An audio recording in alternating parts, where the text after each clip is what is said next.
He would not look up, not even when his men whistled loudly at the size and sophistication of a gun in a war movie they were watching. He looked up only when it was quiet.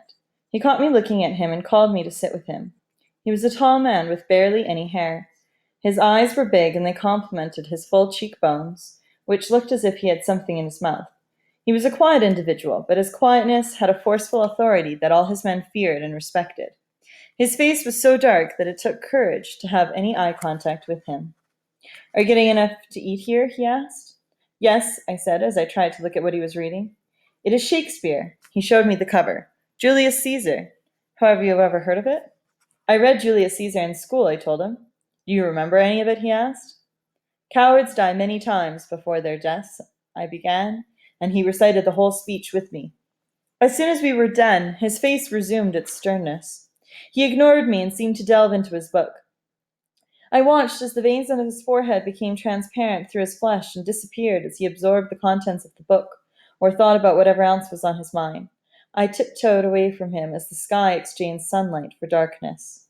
When I was 7, I used to go to the town square and recite monologues from the works of Shakespeare for the adults in my community. At the end of every week, the male adults would gather to discuss matters of the community. They sat on long wooden benches, and at the end of their discussions, I'd be called upon to recite Shakespeare. My father would cough loudly to alert the other adults to be silent so that I could start. He sat in the front with his arms crossed and a big smile on his face that looked as if it would take years to fade away. I stood on a bench and held on to a long stick as my sword. I would start with Julius Caesar. Friends, Romans, countrymen, lend me your ears. I always recited speeches from Macbeth or Julius Caesar, as those were the adults' favorites. I was always eager and excited to read for them, because it made me feel that I was really good at speaking the English language. I was awake when the soldiers left in the middle of the night, their echo of their marching leaving an eerie air about the village that continued until dawn and throughout the rest of the day. There were 10 soldiers left behind to protect the village, and they stood at their posts all day. Just when the evening was waving its fingers, signaling night to approach, the soldiers issued a curfew by shooting a few rounds into the air and ordering everybody to get inside and stay low to the ground. That night, Musa told no stories, and Mariba didn't play marbles with the other boys. We quietly sat against the wall listening to the rapid bursts of gunfire in the distance. Just before the last hours of night, the moon sailed through the clouds, showing its face through the open window of the building before it was driven away by a cockcrow. That morning didn't come just with sunrise. It brought with it soldiers, the few who were able to make it back to the village. Their well-polished boots were drenched in dirt, and they sat away from each other, clinging tightly to their guns, as if those were the only things that comforted them. One soldier, who sat on a cement brick underneath the kitchen, bowed his head in his hands and rocked his body.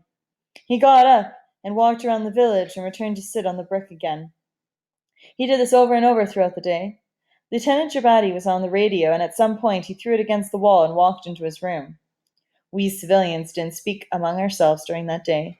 We only watched the madness unfold in some of the soldiers. At midday, a group of over 20 soldiers arrived in the village. The lieutenant was surprised and delighted when he saw them, but he quickly hid his emotions. The soldiers prepared themselves and left for war. There was nothing to hide anymore. We knew the war was near. Soon some of the soldiers left, and we began hearing gunshots closer to the village. The soldiers who guarded the village ordered everyone inside.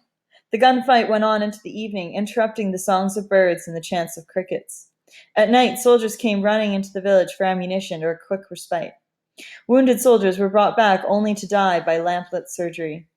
The soldiers never brought back their dead colleagues. Prisoners were lined up and shot in the head.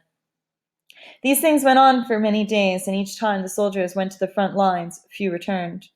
Those left behind became restless and started shooting civilians who were on their way to latrines at night. The lieutenant asked his men to gather everyone at the square. In the forest there are men wanting to destroy all of our lives. We have fought them as best we can, but there are too many of them. They are all around the village. The lieutenant made a circle in the air with his hands. They won't give up until they capture this village. They want our food and ammunition. He paused and slowly continued. Some of you are here because they have killed your parents or families. Others because this is a safe place to be. Well, it is not safe anymore. That is why we need strong men and boys to help us fight these guys so that we can keep this village safe. If you do not want to help or fight, that's fine, but you will not have rations and will not stay in this village. You're free to leave because we only want people who can help cook, prepare ammunition, and fight. There are enough women to run the kitchen, so we need the help of able boys and men to fight these rebels. This is your time to avenge the deaths of your families and to make sure children do not lose more families. He took a deep breath. Tomorrow morning you must all line up here, and we will select people for various tasks that have to be carried out. He left the square, followed by his men. We stood in silence for a while and slowly started walking to our respective sleeping places as the curfew was approaching. Inside, Juma, Alhaji, Kane, Moriba, Musa, and I quietly discussed what we were going to do. The rebels will kill anyone from this village because they will consider us their enemy, spies, or that we have sided with the other side of the war. That's what the staff sergeant said, Alhaji said, explaining the dilemma we faced. The rest of the boys who were lying on their mats got up and joined us as Alhaji continued. It's better to stay here for now, he sighed. We had no choice. Leaving the village was as good as being dead. Attention, this is an order from the lieutenant. Everyone must gather in the square immediately. A soldier spoke into a megaphone. Before he had finished his last word, the square was filled. Everyone had waited for this moment that would determine what we were going to do for our safety.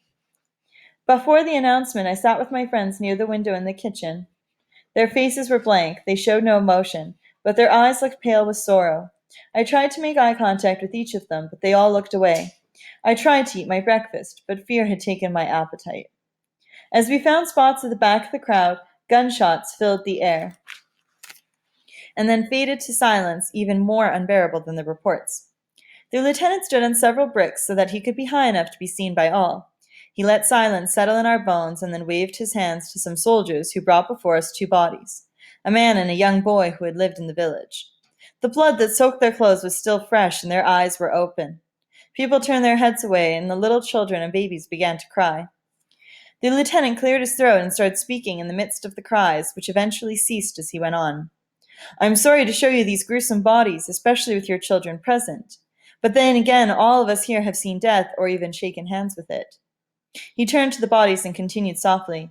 This man and his child decided to leave this morning, even though I told them it was dangerous. The man insisted that he didn't want to be part of our war, so I gave him his wish and let him go. Look what happened. The rebels shot them in the clearing.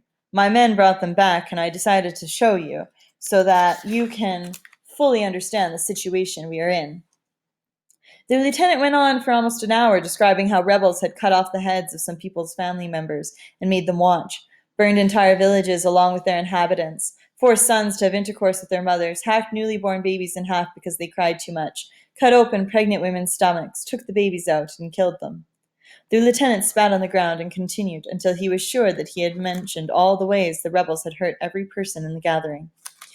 They have lost everything that makes them human. They do not deserve to live. That is why we must kill every single one of them. Think of it as destroying a great evil. It's the highest service you can perform for your country. The lieutenant pulled out his pistol and fired 2 shots into the air. People began shouting, We must kill them all. We must make sure they never walk this earth again. All of us hated the rebels, and we were more than determined to stop them from capturing the village. Everyone's face had begun to sadden and grow tense.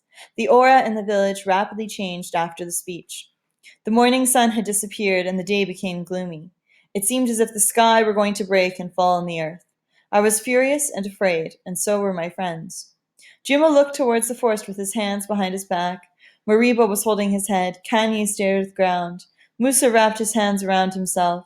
Alhaji covered his eyes with his left hand, and I stood akimbo to stop my legs from shaking. All women and girls were asked to report to the kitchen, men and boys to the ammunition depot, where the soldiers watched their movies and smoked marijuana. As we walked toward the building, a soldier carried a G3 weapon, came out and stood at the doorway. He smiled at us, lifted his gun, and fired several rounds into the sky. We dropped to the ground, and he laughed at us as he went back inside. We walked through the door and came upon the tents inside the building. The building was roofless except for the tarpaulin that covered the boxes of ammunition and guns stacked against the wall. In the only common space, a huge television screen sat on a dilapidated drum.